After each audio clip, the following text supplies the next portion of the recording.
Hello everyone. तो कैसे हो आप सब? आई होप बहुत अच्छे होंगे और अच्छे से पढ़ रहे होंगे। आज हम लोग 5 इंपॉर्टेंट क्वेश्चंस देने वाले हैं डिफरेंशिएशन का। और ये फर्स्ट प्रिंसिपल से आपको निकालना है। भाई फर्स्ट प्रिंसिपल होता क्या है? एवरेज सेट्स जो बनता है अपना वो है limit h tends to zero f h plus h minus f h divided by h. ये होता है। तो यहां मेरा अगर एफ एच जो है वो है साइन 2h-3, तो मेरा एफ एच प्लस एच क्या होगा? साइन 2h+h-3, यानी साइन 2h+2h-3। अब इसको पुट करते हैं तो मेरा एवरेज एच क्या बनेगा वो देखेंगे। Limit h tends to zero sine 2h+2h-3 minus sine 2h-3 होने वाला है, इसको इधर ले आते हैं और डिवाइडेड बाई h। अब sine x minus sine y का एक फॉर्मूला होता था, इसीलिए ट्रिग्नोमेट्री देखो कितना जरूरी है। 2 cos h+h/2 sine h minus h h का आदत हो गया है। यहाँ लिखता हूं मैं फिर से।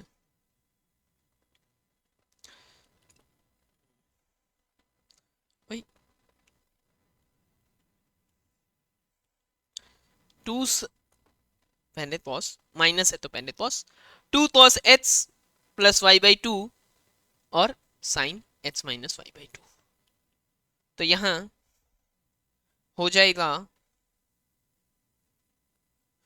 2 cos 2h+2h-3, ये है मेरे h की जगह पे, और प्लस 2h-3 डिवाइडेड बाई 2।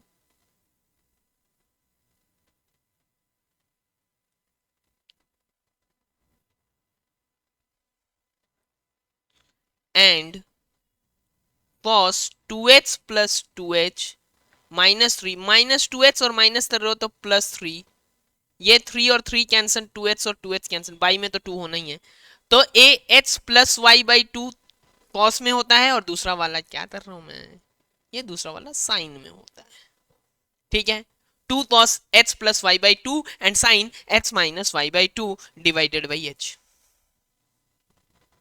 ये 2 और 2 कैंसिल हो गया। ये वाला 2 को बाहर निकालो। Limit h tends to zero sine h by h limit, ये दोनों लिमिट तो अलग करते हैं। यहां तो भाई 2h 4h 2h रह रहा है और -6, यानी cos 4h माइनस 6 + 2h/2 और h टेंस टू जीरो। अब बाबू ये तो हो गया है 1, तो यहाँ 2 रह गया। ये वाला में h का वैल्यू 0 डालेंगे तो cos, यहाँ 2 कॉमन रखेंगे अगर, तो 2h-3/2, यानी कैंसिल हो के 2 cos 2h-3। ये हो जाएगा इसका डिफरेंशिएशन। ये प्रोसेस जो होता है वो बोलते हैं फर्स्ट प्रिंसिपल। तो यूजिंग फर्स्ट प्रिंसिपल इसका डिफरेंशिएशन निकल गया। एक और है h cos h। तो एफ एक्स प्लस एच क्या होगा? h plus h cos h plus H. तो मेरा एफ डैश एच क्या हो गया? Limit h tends to zero h plus h cos h plus h minus h cos h divided by h। अब लिखते हैं limit h tends to zero h cos h plus h minus h cos h। ध्यान देना मैं arrange कर दे रहा हूं एक साथ, नहीं करना। एक एक स्टेप और लिखना है, लिख लो। क्या करना है? प्लस में ही, अरे भाई ये बार बार डिस्टर्ब कर रहा है। प्लस में h cos H plus H. ठीक है, क्या किया एच में भी और इसमें भी, और minus H cos H divided by H. एक साथ अब थोड़ा सा अरेंज करें इसको अगर हम लोग, तो limit H tends to zero, h cos H plus h, minus में एच कॉस एच, और प्लस में h cos H plus h by में एच। अब थोड़ा एच को कॉमन लेंगे और लिमिट को भी थोड़ा सेपरेट करेंगे, देखो काम अच्छा बनेगा। एच कॉमन है तो cos H plus h minus cos H, यहाँ डिवाइडेड बाई एच, और जैसा कि बात कर रहे थे लिमिट को थोड़ा सा अलग कर लेते हैं।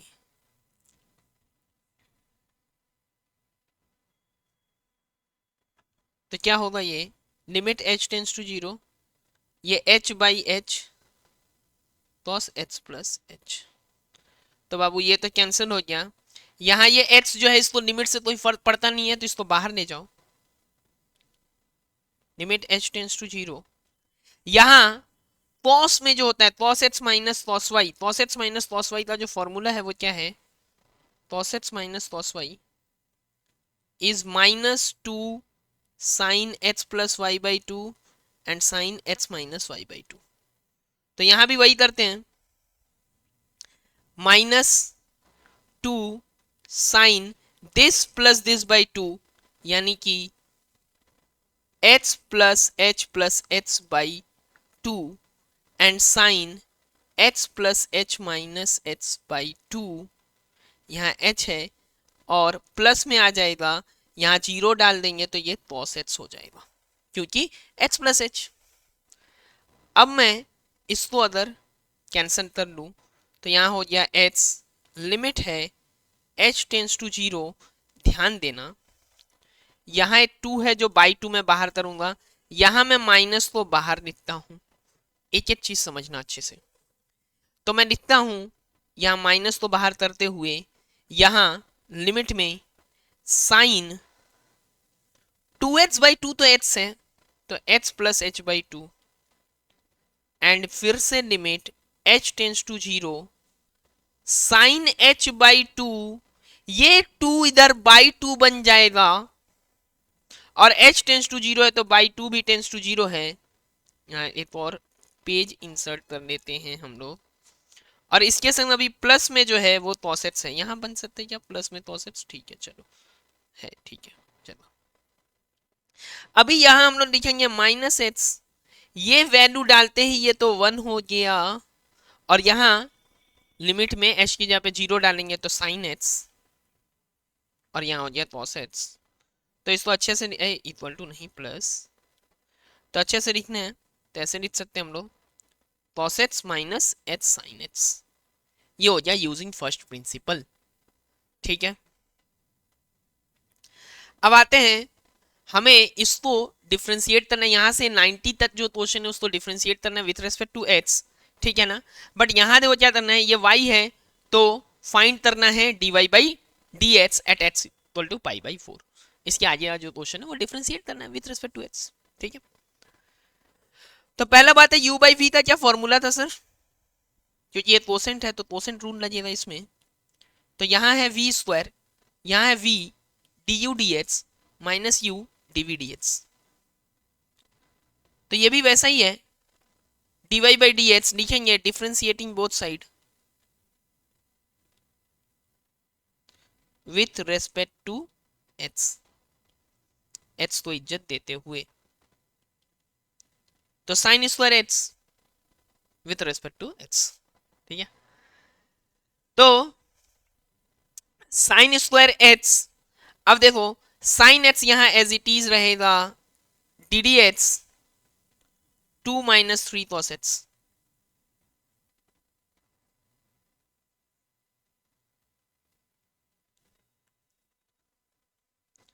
माइनस अब to minus three cos H as it is, और D D H of sine H होने वाला है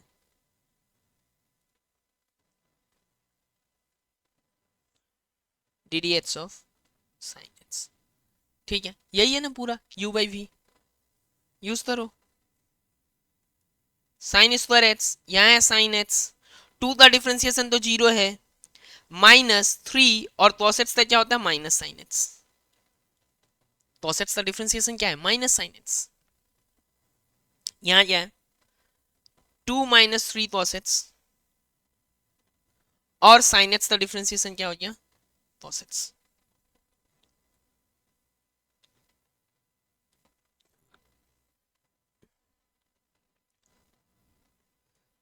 ध्यान से तुम माइनस माइनस प्लस हो गया, तो ये बन गया मेरा 3 sine square x -2 cos x minus minus plus 3 cos square x. अरे बाबा,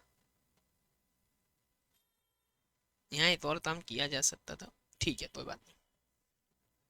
तो 3 और 3 से ये रखते हैं, तो 3 sine square x plus 3 cos square x minus 2 cos x by sine square x. इसको एक और तरीके से बनाया जा सकता था, बनाएंगे वैसे। अच्छा 3 इधर ला दिया ना, तो यहाँ sine square x plus cos square x तो 1 हो जाएगा, ये 3 - 2 cos x by sine square x.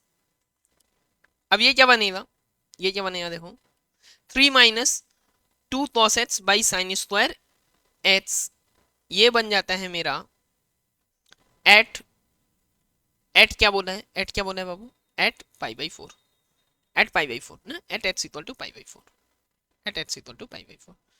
तो 3 - 2 cos π/4 है 1/√2, यहाँ है 1/√2 का स्क्वायर, यानी 1/√2 का स्क्वायर तो 1/2 हो जाएगा, 1/2 ऊपर जाके 2 मल्टीप्लाई कर देगा, 3 - 2/√2 से √2 बच जाएगा, 3 - √2। अभी बोल रहे थे कि एक और तरीके से इसको बनाया जा सकता है, तो वो क्या तरीका हो सकता है सर, वो देख लेते हैं। इसका ऑल्टरनेटिव मेथड क्या हो सकता है, इस सेम क्वेश्चन को ऑल्टरनेटिव मेथड से 2 - cos x by 3 cos x by 3 cos x by sine x, तो ये y है, तो हम y को ये भी लिख सकते हैं 2 by sine x minus 3 by cos x by sine x। और अब dy बाई dx के पहले इसको और एक फॉर्म में लिख लेते हैं, 2 cosec x minus 3 cot x। तभी y है dy बाई dx करेंगे अगर, तो 2 तो एज इट इज बाहर कांस्टेंट, cosec x तक क्या होता है minus cosec x cot x, 3 है cot x तक क्या होता है differentiation minus cosec square x, तो प्लस cosec स्क्वायर x। और अब एट π/4 -2, यहाँ कुछ गड़बड़ था क्या, नहीं ना, 3 - √2 ही आया था ना, -2 यहाँ आ गया cosec 45 यानी कि √2 और प्लस 3 के संग इनटू में यहाँ पर एक cosec स्क्वायर यानी √2 का स्क्वायर यानी 2, अगर मैं 2 कॉमन रखूं तो 3 - √2। अब आप देखो तो यहां से भी वही वैल्यू है, यहां भी वही वैल्यू है, जो प्रोसेस आपको इजी लगे आप उसको यूज कर लेना, ठीक है। यहां आते हैं, यूवी जो है यूवी वो क्या होता था भैया, v du dx plus u dv dx, और प्लस माइनस तो अपना आराम से सेपरेट होता है। तो सबसे पहले जब डी डी एच करेंगे x⁵ e⁻h plus x⁶ log x का, तो हम पहले इसको सेपरेट करेंगे। पहला स्टेप होगा D D H of x⁵ e⁻h plus d D H of x⁶ log x।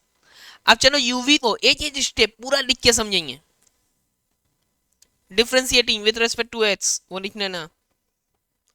तो अभी e⁻h इधर d D H of x⁵ plus d D H of e⁻h x⁵ बाहर, यहाँ log x बाहर d D H of x⁶ और x⁶ बाहर d D H of log x। लग गया पूरा यूवी। अब x⁵ तक क्या होता है 5x⁴, e⁻h तक क्या होता है e⁻h, यहाँ log x है, x⁵ तक क्या हुआ 6x⁵ यानी 6x⁵, और यहाँ हो गया h to the power 6 log x का क्या होता है भाई डिफरेंशिएशन 1/h, सारा फॉर्मूला यूज हो गया। अब सब में minimum h to the power 4 तो है ही, तो अगर मैं h टू द पावर 4 को कॉमन रखता हूं तो 5 e to the power h, यहां से h to the power 4 common चले गया तो h e to the power h, यहां से h to the power 4 common चले गया तो 6h log x, और यहां h टू द पावर 5 था, h to the power 4 common चले गया। ठीक है, चलो ये लास्ट क्वेश्चन है जहां UVW है, तो UVW भी हो जाए ना, कितना भी हो जाए, एक एक को डिफरेंशिएट करना है, बाकी सबको कांस्टेंट रखना है। सर कैसे करेंगे? मतलब जब हम एक्स क्यूब को डिफरेंशिएट करेंगे ना, तो मेरा e to the power x cos x constant रहेगा। जब हम e to the power x को डिफरेंशिएट करेंगे ना, तो मेरा x cube cos x constant रहेगा बाहर।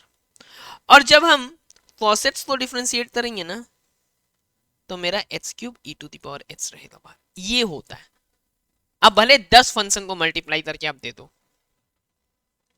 तो e to the power x cos x, h cube का हो गया 3h स्क्वायर, क्योंकि h to the power n का क्या होता है n, h to the power n minus 1।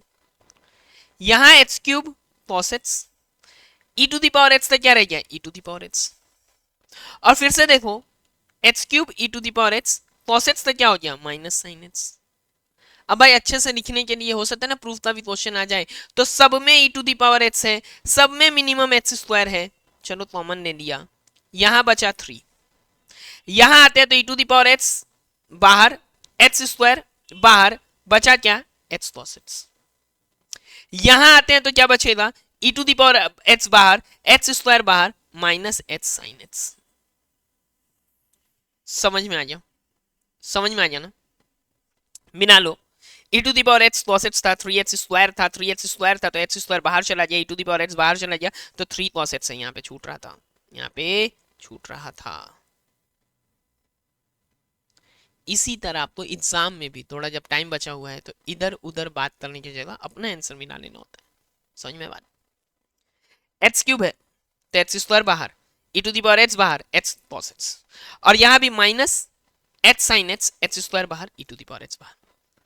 ठीक है, तो कल जो हम लोग मिलेंगे 5 क्वेश्चंस के साथ वो है चेन रूल का। चेन रूल से आपको 11 में ज्यादा नहीं पूछा जाता है, लेकिन हम लोग फिर भी उसको कवर कर लेते हैं, हमारा काम हो जाएगा। 12 में तो डिफरेंशिएशन, इंटीग्रेशन यही तो पढ़ना है ज़्यादा। 35 आउट ऑफ 80 हमारा कैलकुलस होता है, तब समझ लो कितना इंपॉर्टेंट है, और वहाँ का ही आपका बेसिक बिल्डिंग ब्लॉक यहीं से आएगा। ठीक है ना? तो आज के लिए इतना ही।